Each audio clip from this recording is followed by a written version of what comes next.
வாழ்க தமிழ், வாழ்க உலகத்தார். நான் உங்கள் அன்பு தோழன் பா. மூவேந்திர பாண்டியன். நாளொரு திருக்குறள் வரிசைக்காக இன்றைய பொழுதில் உங்களை நான் இன்முகத்தோடு வரவேற்க காத்திருக்கின்றேன். இன்றைய தினத்தில் நாம் பொருட்பாலில் 67வது அதிகாரமாக உள்ள வினைத்திற்பம் என்ற அதிகார தலைப்பின் கீழ் அமையப்பெற்ற 669வது திருக்குறளை பற்றி அறிந்து சிந்தித்து செயலாற்ற காத்திருக்கின்றோம்.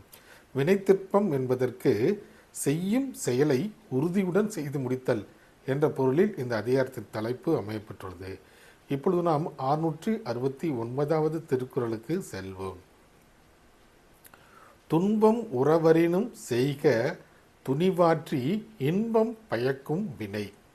துன்பம் உறவரினும் செய்க துணிவாற்றி இன்பம் பயக்கும் வினை. இத்திருக்குறளுக்கான பொருள் என்னவென்பதை இப்போது நாம் காண்போம். ஒரு செயலை செய்யும்போது துன்பம் வந்தாலும் கூட அச்செயலை செய்து முடிக்கும்போது இன்பம் விளையும் என்பதால் அச்செயலை துணிவுடன் செய்து முடிக்க வேண்டும் என்பது இத்திருக்குறளுக்கான பொருளாகும்.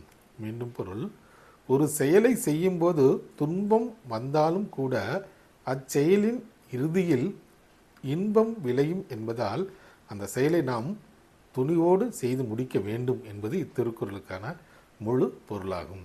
ஆம் தோழர்களே, வள்ளுவரின் வழியினை பின்பற்றி நாமும் எச்செயலையும் உறுதியோடு செய்தால் நிச்சயம் நமக்கு வெற்றியே கிடைக்கும்.